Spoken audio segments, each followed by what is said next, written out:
This is the Norristown High-Speed Line, a low-speed, high-speed, light, heavy rail metro commuter bus trolley. Have you ever had a dream that you Let's take a ride.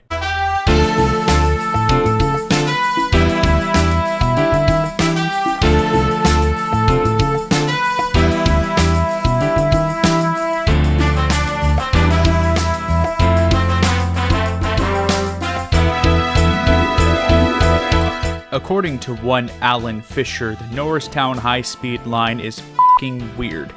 And he's right. It's truly unique here in the United States, with really nothing else even coming close.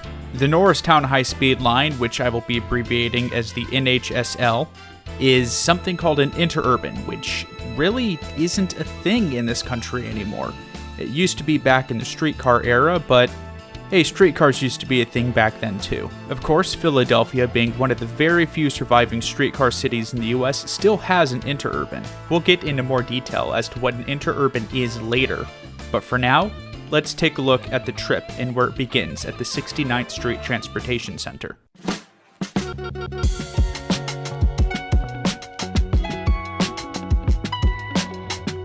The 69th Street Transportation Center is one of the Philadelphia region's major transit hubs. Located just outside Philadelphia proper in Delaware County, 69th Street serves as a terminus for the Market-Frankford line, the NHSL, and the Media Sharon Hill trolleys, as well as a ton of bus routes. It's a sprawling and complex labyrinth that will eventually deserve its own video. Once passing through a metro station-like turnstile, the NHSL boards on a 3-platform area where the train awaits. The train normally runs one-carriage trains like this one, but does sometimes run longer. The rolling stock is in a weird spot right between heavy rail and light rail, and it's actually been considered both at different points in time. As it stands now, the NHSL is considered heavy rail, though the service runs more like an LRT. The stock also looks like a bit of a hybrid between a metro and an LRT, and the inside reminds me of a school bus for reasons I can't explain. The line only runs one type of train. These are the ASEA Type N5 cars made custom by ASEA in 1992. While the Norristown High-Speed Line is an integral SEPTA route, it's actually not in Philadelphia at all. Instead, it is located entirely within Delaware and Montgomery counties. The route runs through sparse suburban and rural areas with small, very basic stops between them. NHSL stops are closer in size and functionality to a light rail stop rather than a full metro station. Many are simply wooden platforms on the side of the tracks, and at some stations you have to cross the street below to get to the other platform.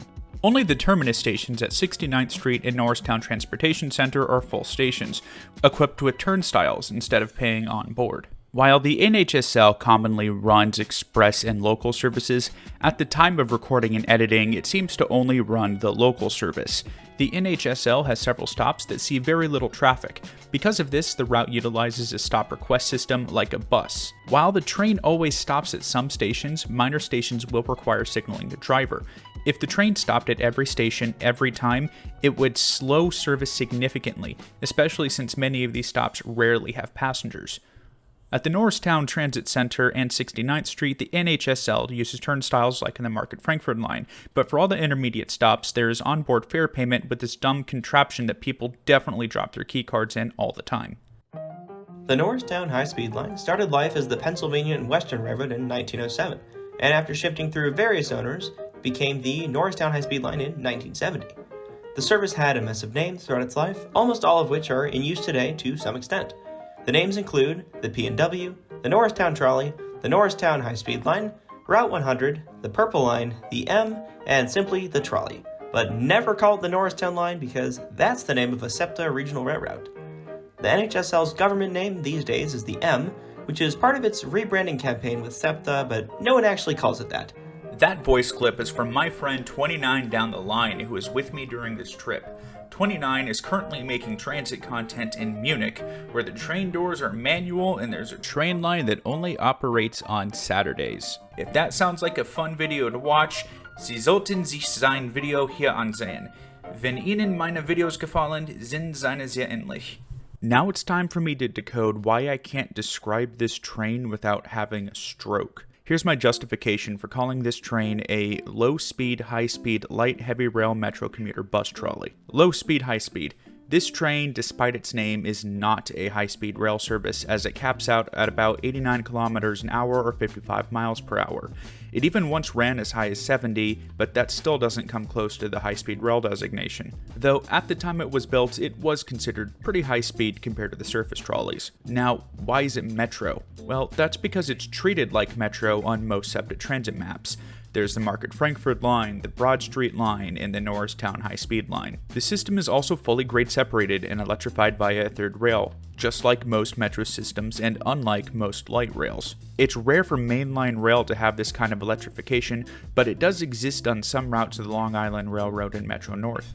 What about commuter? The NHSL runs in more suburban and rural areas, acting in service closer to SEPTA's many regional rail lines rather than a typical urban metro line. Heavy rail? Well, the system is technically considered a heavy rail line despite all of its commonalities with light rail. The route has historically shared tracks and right-of-way with the Pennsylvania and Western Railroad, sharing freight and passenger services on the track. However, these days only the NHSL runs on these tracks. What about light rail? The classification for light versus heavy rail on the NHSL has gone back and forth several times, and the route has many similarities to a trolley route, such as running as a single car, close stop spacing, and SEPTA previously calling it light rail. Ultimately, the distinction between heavy and light rail can be a bit meaningless, and it is on a spectrum. Okay, I called it a bus. I don't see any tires. That's right, but I mostly called it this because you have to pull a cord to request to stop like on a city bus. It has onboard fare payment, like a bus, and it kind of just looks like a school bus on the inside. Oh, and these trains have steerable axles for some reason. It's definitely not a bus though. And trolley? The NHSL has the most in common with Philadelphia's trolleys. Running single cars most of the time, close stop spacing, a turning loop, and it just feels like a trolley. So much so that the locals commonly just refer to it as the Norristown trolley. In conclusion, Alan Fisher is correct. The Norristown high-speed line is indeed pretty f***ing weird. Its weirdness comes from the modernization of an otherwise discontinued form of transit in the US. It's evidence that SEPTA's ability to string together a functioning transit system out of whatever leftover scraps it can manage to get its hands on. It's also a lesson to other agencies that it's okay to get creative with your transit solutions, but that's a broader story for another time. Thanks for watching. There's a red button down below to click if you want to see more of my videos. Comment below, what do you think about the Norristown high-speed line? What do you think about SEPTA overall? I'll see you in the next one.